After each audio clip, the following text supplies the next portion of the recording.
Hello everyone.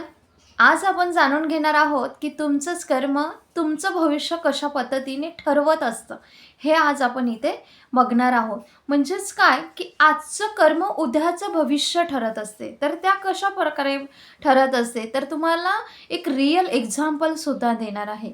कारण मी past life regression हे करत असते. म्हणजेच PLR थेरपिस्ट मी आहे आणि ॲडव्हान्स PLR थेरपिस्ट आहे. तर त्यामध्ये अशा काही केसेस येतात की त्यांचं कर्मच त्यांचं भविष्य हे ठरवून दिलेलं असतं. तर तेव्हा जे जाणून घेतात, त्यांची कॉर्ड कटिंग होते, काही हीलिंग केल्या जातात तिथे आणि त्यांचं प्रॉब्लेम जे असतं ते सॉर्ट आऊट होतं. तर ते केव्हा आपल्या लाईफमध्ये पास्ट लाईफ रिग्रेशन येतं, तेव्हाच येतं जेव्हा युनिव्हर्स त्यांचे कर्म हील करून पाठवत असतात.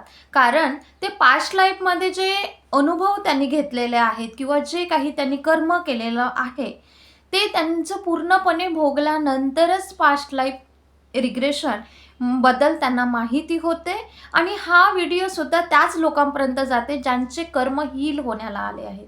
म्हणजे युनिव्हर्स त्यांचे कर्म जे आहेत ते त्यांनी भोगून दिलेले आहेत. त्यांचा आता काळ तो भोगण्याचा संपला आहे. त्यांनी तिथून एक सीख घेतली, म्हणजे एक शिकवण घेतलेली आहे, लर्निंग घेतलेली आहे आणि आता त्यांना आयुष्यात पुढे सरकायचं आहे. अशाच लोकांच्या लाईफमध्ये हा व्हिडिओ जातो आणि त्यांचं भविष्य जे आहे ते उजळून निघत असतं.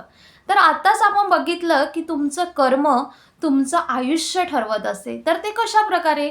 तुम्ही म्हणणार की कशाप्रकारे मॅडम ते ठरवत असतं कर्म, की आजचं कर्म उद्याचं भविष्य ठरवतं, राईट?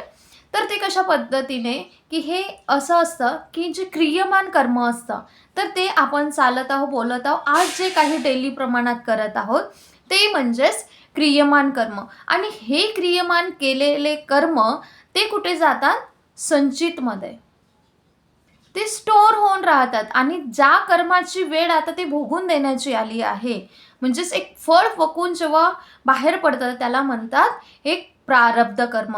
जेव्हा की हे पूर्णपणे क्रियमान कर्म केलं ते संचितमध्ये स्टोअर होऊन राहिले आणि ते जेव्हा समोर येतं, ते एक सिच्युएशन बनून समोर येतं की त्या परिस्थितीला सामोरं जावं लागतं, तेव्हा हे येतं प्रारब्ध कर्म. आणि ते युनिव्हर्स त्यांच्याच लाईफमध्ये आणतं की त्यांना युनिव्हर्सने जितकं काही काळ होता त्यांनी भोगलं आणि आता त्यांची कर्म हील होण्याला आले आहेत आणि त्यांचं भविष्य जे आहे, उद्याचं जे निघणार आहे किरण, ते त्यांना एक सक्सेसफुल एक सक्सेसचा किरण घेऊन त्यांच्या लाईफमध्ये येत असते.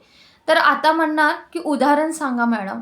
तर ठीक आहे, मी रिअल एक्झाम्पल तुम्हाला देते. जेव्हा मी पास्ट लाईफ रिग्रेशन लोकांचे करत असते, तर त्यामध्ये हे त्यांचेच कर्म असतात की जे आज त्यांच्यासमोर आलेले असतात आणि ते काही ना काही अशी शिकवणसुद्धा घेतलेली असतात किंवा ते भोगून दिलेले असतात. ठीक आहे?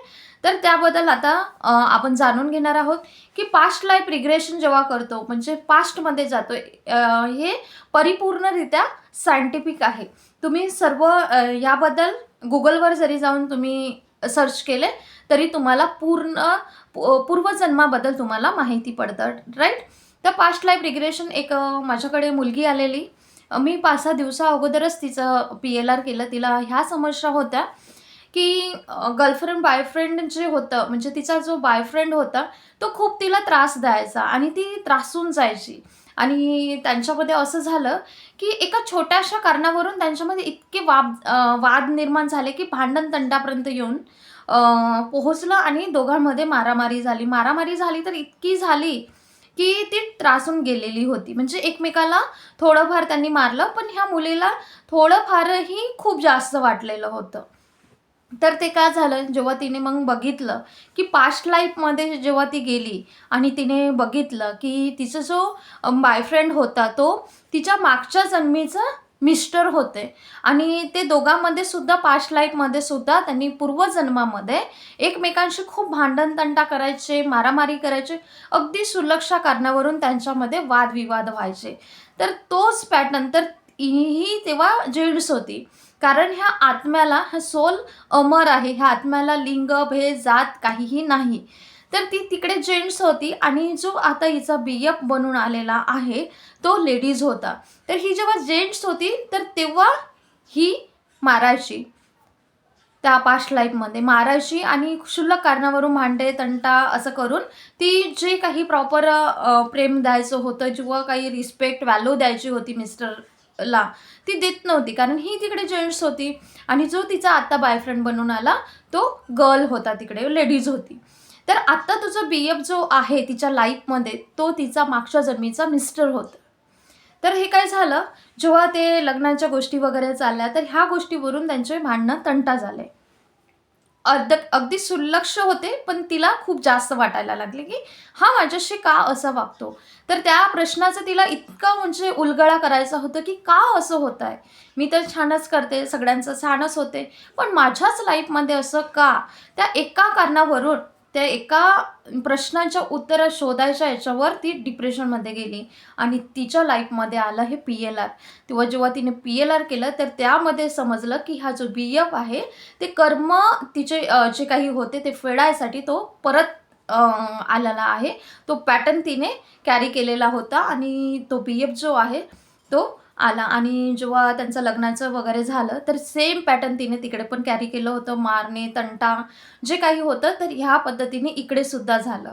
आणि जेव्हा मग कॉट कटिंग केल्यानंतर हिलिंग झाली आणि 2 दिवसानंतर जे काही होतं त्यांचं रिलेशन अगदी शांतपूर्वकरित्या ते जे काही तंटे भांडणं होते ते मिटले आणि ते आता हॅपी रिलेशनशिपमध्ये परत आले आणि आता त्यांनी अगदी 1 महिन्यानंतर लग्नसुद्धा करणार आहे. तर हे कशामुळे झालं, कारण तिचं काय तिने कर्म केलं होतं ते तिने भोगलं इकडे येऊन आणि तेच जे होतं युनिव्हर्सने तिच्या लाईफमध्ये जे PLR होतं ते आणून तिला जे प्रश्नांचे उत्तरं जे उलगडा करायचा होता तिने केला आणि ती शांत झाली. आणि दोघांमध्ये जेव्हा ही एक व्यक्ती PLR बघितली आणि कॉट कटिंग दोघांमधली झाली तर तेव्हा त्याचंसुद्धा हिच्या प्रतीचं जो मान सन्मान होता, व्हॅल्यू होतं ते वाढली आणि दोघेही आता हॅपी रिलेशनमध्ये आहेत.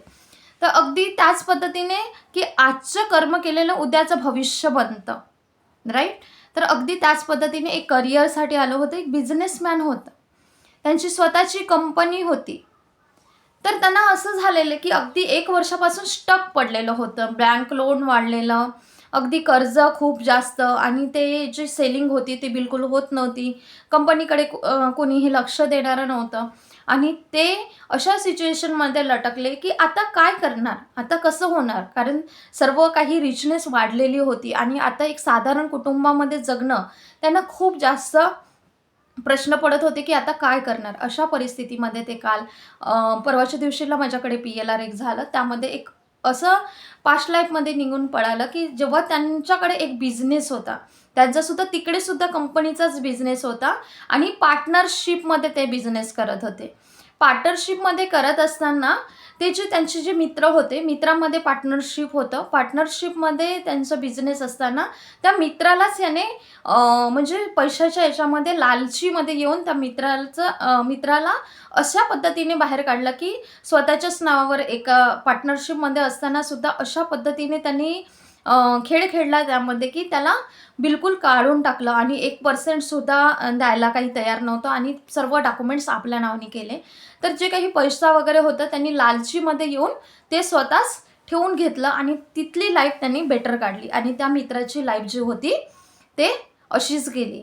तर आता काय झालं, तोच मित्र जो होता तो एक सोल पर्पजने इथे आलेला होता की मी याला काही ना काही बिलकुल त्याच पद्धतीने ते पॅटर्न कॅरी करत असला. तर ते पॅटर्न कॅरी केलेलं होतं आणि जस्ट रिलेटिव्हमध्ये तो जो होता मित्र बनून जो मागच्या लाईफमध्ये होता तो रिलेटिव्हमध्ये आला. रिलेटिव्हमध्ये आल्यानंतर जेव्हा यांनी कंपनी उभी केली त्यामध्ये काहीही त्याचं इन्व्हॉल्व नव्हतं. त्यानंतर काही दिवसानंतर त्याचं इन्व्हॉल्वेशन असं झालं की यालासुद्धा कळलं नाही. खूप चांगल्या पद्धतीने विश्वासामध्ये त्यांनी येऊन याच्यासोबतसुद्धा तेच केलं आणि तो पूर्ण जे काही त्यांचं सेटअप होतं ते सगळं काही ठेवून पैसे जे होते ते स्वतः घेऊन तो निघून गेला आणि याला त्याच याच्यामध्ये ठेवलं आणि खूप म्हणजे लॉसमध्ये तो गेला आणि बँकेचं कर्ज वगैरे वाढून कोर्ट केसमध्ये तो लटकला. म्हणजेच बघा, जे काही कर्म त्याने तिकडे केलेले होते तिकडे पूर्ण न झाल्यामुळे तोच पॅटर्न इकडे कॅरी केला आणि तसेच जे काही होतं ते इकडे भोगून दिलं. आणि आता जेव्हा कॉर्ड कटिंग झाली, हिलिंग झाली, तर आता तो कुठे आहे, काय आहे, सगळं काही माहिती झालं आणि आता ते दोघांमध्ये परत सेटअप करून त्यांचा बिझनेस सेटल डाऊन करणार आहेत असं त्यांनी सांगितलं आणि तिथून त्यांचं रिलेशन हॅपी झाले. अशा पद्धतीने रिझल्ट येत असतात. एकाचं हे होतं की त्यांना जन्मडाग होता, हातावरती जन्मडाग होता. तर तिला हे क्वेश्चन वाटायचं, एक मुलगा होता 16 वर्षाचा. 14 नंतर आपल्याला करता येतं, 18पर्यंत 16च्या नंतर म्हणा किंवा 14 नंतर सुद्धा करता येतं. तर एका 16 वर्षाच्या मुलाला जन्मडाग होता. तर त्याला हे क्वेश्चन पडायचे की मी पूर्वजन्मात काहीतरी असं केलेलं आहे. त्याला संकेत असे मिळायचे, युनिव्हर्स त्याला द्यायचं की काही ना काही याचं रिलेटेड असेल. तर तेव्हा तो जन्मडाग का आहे हे जो उलगडा करायला आला, त्याचे क्वेश्चन होते आणि तो पूर्वजन्म वगैरे मानत होता आणि सायंटिफिक रूने होतं ते. आणि तेव्हा जेव्हा त्याचं PLR करण्यात आलं तर त्याला पूर्वजन्मामध्ये एक गोडी लागलेली होती. त्याचे जे काही नातेवाईक होते त्यामध्येच होते आणि हा मध्येच एक याच्यामध्ये गेला आणि त्याला गोडी लागलेली होते. म्हणजे जे काही दोघांमध्ये जे काही असतं त्यामध्ये काही कारणास्तव जे काही आहे डिटेल इथे सांगता येणार नाही, तर त्यामध्ये त्याला गोडी लागलेली होती आणि त्याच गोडीचं जे घाव होतं ते एक जन्मडाग बनून आलेला होता. आणि जसं त्यांनी केलं त्यानंतर त्याला जे काही प्रश्न होते त्याचे उलगडा झाला आणि त्याला त्याचे उत्तर मिळाले आणि तो शांत झाला. कारण तो एकच क्वेश्चन घेऊन इतका म्हणजे चिंतित राहायचा, एक चिंता चढलेली होती की का असं आहे, मलाच असं का. तर ह्या प्रश्नाचे उत्तर त्याने पूर्वजन्मात जाऊन मिळाले. तर यासाठीच पास्ट लाईफ रिग्रेशन करत असतात आणि हे सायंटिफिक सुद्धा आहे. जेव्हा तुम्ही गुगलवर, यूट्यूबवर सर्च कराल तर तुम्ही हे सुद्धा बघू शकता. एक स्टोरी आहे, शांती देवी आणि लुगडी देवी असं जरी टाकलं त्यांनी तर ते 4-5 वर्षाची मुलगी पूर्णपणे तिचं पूर्वजन्म सांगते आणि त्या प्रत्यक्ष गावात जाऊन बघितल्यानंतर तिचं जे काही होतं ते रियालिटीमध्ये ते होतं. तर अशा पद्धतीने सायंटिफिक वेने पास्ट लाईफ रिग्रेशन केल्या जाते. तर ज्यांचे कर्म हील होण्याला आले आहे, त्यांचं कर्म भोगून झालेलं आहे, तेच लोक ह्या PLRमध्ये येत असतात. म्हणूनच म्हटलं जाते की तुमचंच कर्म तुमचं आयुष्य घडवतं आणि आजचं कर्म उद्याचं आयुष्य घडवत असतं. तर ह्या प्रकारे असं असतं कारण ते तिकडे न पूर्ण झालेलं जे सोल पर्पज असतं ते इकडे येऊन पॅटर्न कॅरी करतात आणि तेच ते एक परिस्थिती बनून, एक प्रारब्ध म्हणून उभं राहत असते. तर अशा पद्धतीने असतं पास्ट लाईफ रिग्रेशन. म्हणून हे कर्म जे आहेत ते अगदी योग्य रीतीने करा आणि प्रत्येक शब्दांनी, वाणीने कळत नकळत अजाणतेपणे कधी होऊन जाते तर काही ना काही हे पास्टमधूनच घेऊन आलेलं असते. आणि जेव्हा कॉर्ड कटिंग होतं, हिलिंग होतं, परिपूर्णरित्या त्या क्वेश्चनला घेऊन जे काही पॅटर्न्स होते ते पास्ट लाईफमध्ये बघितलं जातं आणि ते कॉर्ड कटिंग जशीही झाली तसे लाईफमध्ये रिझल्ट येत असतात. तर रिलेशनशिपमध्ये सुद्धा खूप जास्ती रिझल्ट आलेला, डायवॉर्सपर्यंतच्या केसेस ज्या आहेत त्या सॉर्ट आऊट होत असतात ह्या PLRमुळे. कुणाला डायवॉर्सचं ज्यांचं असतं त्यांना कुणाला 3 महिने लागतात हे PLR नंतरसुद्धा किंवा कुणाला 4 महिने लागतात आणि कुणाला विदिन 7 डेजमध्ये सुद्धा रिझल्ट येत असते. तर अशा पद्धतीने पास्ट लाईफ रिग्रेशन असतं. करिअरमध्ये सुद्धा, मनीमध्ये सुद्धा काही ना काही असं असतं, त्यामुळेच तुम्ही इकडे फेस करत असता. आणि जेव्हा ते हील व्हायला येतं तर तुमच्यापर्यंत असं काही घडून येतं की युनिव्हर्स तुमच्यापर्यंत ती गोष्ट पोहोचवते आणि तुम्ही पास्ट लाईफ रिग्रेशन करून तुमच्या लाईफचे जे काही प्रश्न आहेत ते तुम्ही सॉर्ट आऊट करू शकता.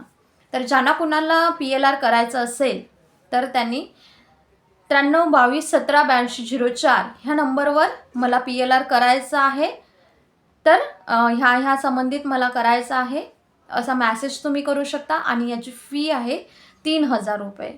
ओके. ज्यांना कुणाला करायचं आहे त्यांनी मेसेज करा आणि आपला PLR करून घ्या. Thank you so much. God bless you. ह्या चॅनलवर जर नवीन असणार तर चॅनलला जरूर सबस्क्राईब करा, जास्तीत जास्त शेअर करा आणि लाईक करत चला. Thank you so much. God bless you.